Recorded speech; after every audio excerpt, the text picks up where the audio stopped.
The love days. Now, when that I get back unto life, I to know that I went upward in the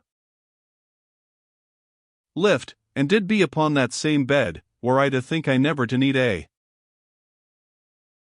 bed any more, neither to come upward again from out of the country of silence. And I to know vague and strange, that there rose up from out of the mighty depths of the world, the deep thunder of the underground organs, and did sound as that they made a strange and utter distant music beyond death, and there to go alway a rolling chaunting, as that multitudes did sing beyond far mountains, and the sound to be somewhiles as a far blowing wind, low in the deep, and again to come clear, and to be that great olden melody of the song of honor. And I knew, as in a dream, that the millions in that deep country made an honor and a rejoicing over this wonder of joy which did become. But yet all to be faint and half hid from me, and mine eyes to be as that they had no power to open, and I to seem to be lifting alway upon strange waters of unrealness. And there to be sweet and lovely odors, and these to be of reality, and to come from the great fields, where the flowers did alway to grow about the passageways of the lifts, for the lift even then to be going upward through the great miles. And mayhap I moved a little, for there came the voice of the master doctor low and gentle to me, and bid me rest, for that all did be well with the maid. And surely, afterward, I did be gone into an haze, and there to be then a seeming of days in which I have to live and have to sleep, and to wonder without trouble whether I did be dead. And then there to come days when I lay very quiet, and had no thought of aught, and the master doctor oft to bend over me in this hour and that hour, and to look keen into my face. And in the end, after strange spaces, there bent over me another, and there looked down upon me the dear and lovely face of mine own, and the eyes did speak love into my soul, yet did she be calm and hushed. And I to begin again to live in my body, and I made, mayhap, a little fumbling with my hands, for she to take and to hold them, and life to come from her to me, and she to be ever wordless and gentle, and contentment to grow in me, and presently a natural slumber.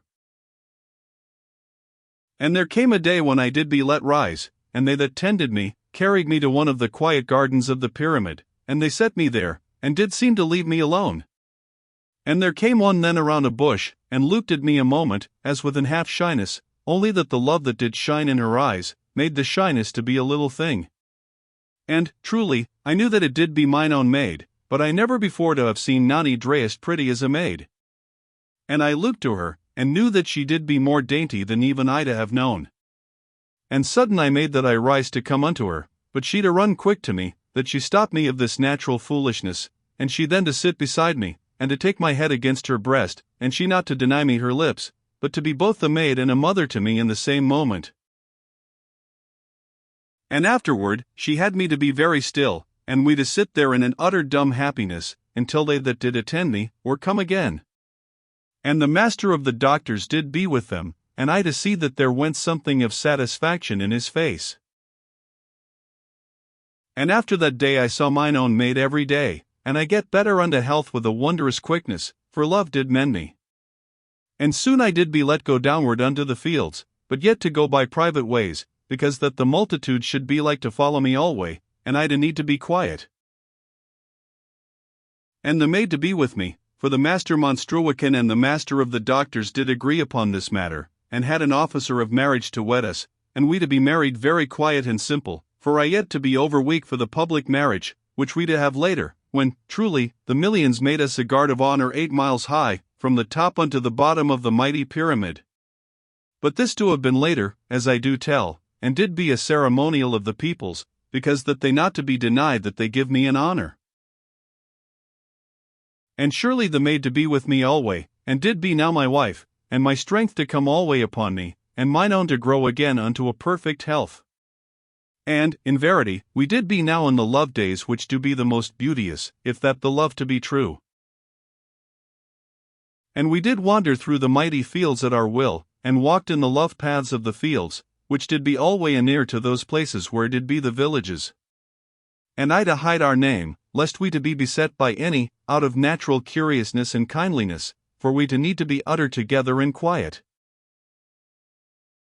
And we to chose those places for our slumber where beauty of flowers did be most wondrous, and we to carry somewhat of food with us, but also to eat when we came unto the villages which did be here and there in the fields, which were truly so huge as countries.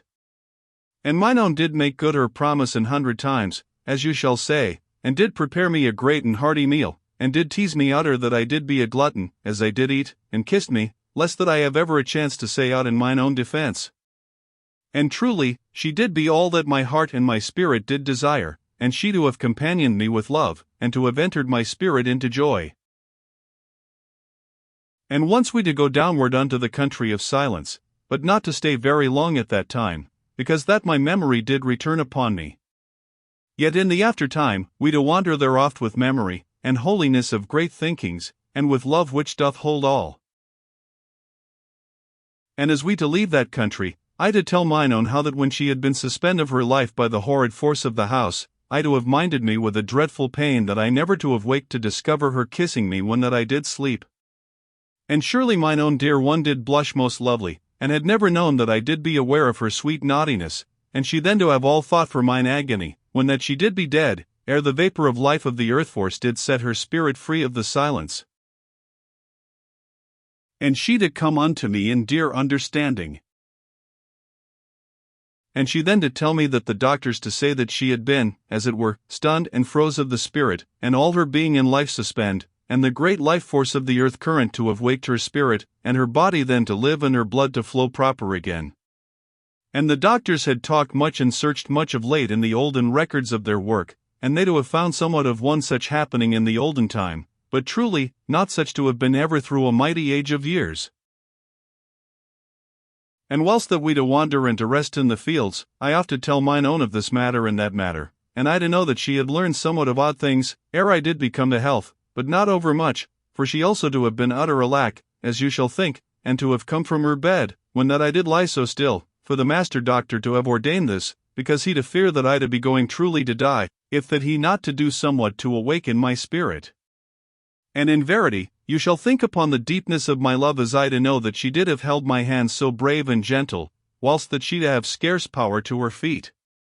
And I to say a little holy praise of mine own. And so do I come to mine ending, and have but one more thing that I tell. And this to happen a while later, after that mine own and I had gone through the second marriage which did be the public marriage. For it did be, that one day my wife, that did be mine own, did take me with the sweet cunning unto the hall of honour. And surely, when I was come there, I to see that many of the peoples did be in that great hall, and did stand about in a silence, yet as that they had no meaning to do aught, but yet to be that they did wait upon somewhat. And my wife did go forward with me unto the centre place of the hall, and sudden I saw why that she did bring me so cunning sweet, for there did stand in the midst of the hall of honour, in the place of honour, a statue of a man in broken armour, that did carry a maid forever. And I did be dumb, and how of this age shall you to know the honour that this to mean in that, for it did be an honour that was given only to the great dead, and I to be but a young man, and did be so utter far off from greatness, save that I to love with all my heart and with all my spirit, and therefore death to be but a little thing before love. And you to know how love doth make sweet and brave the heart, and to have understanding with me in my humbleness and my wonder and my natural pride that there did any so think to honour me. And mine own did be weeping with joy and honest pride of her man, beside me. And there to be an utter silence of dear sympathy in all the great hall of honour. And they that did be there, to let me go in quietness, with mine own, which did be a lovely thing of understanding.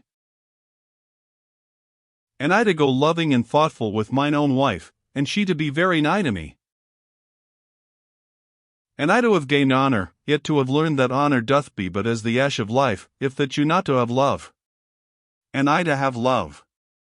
And to have love is to have all, for that which doth be truly love doth mother honour and faithfulness, and they three to build the house of joy,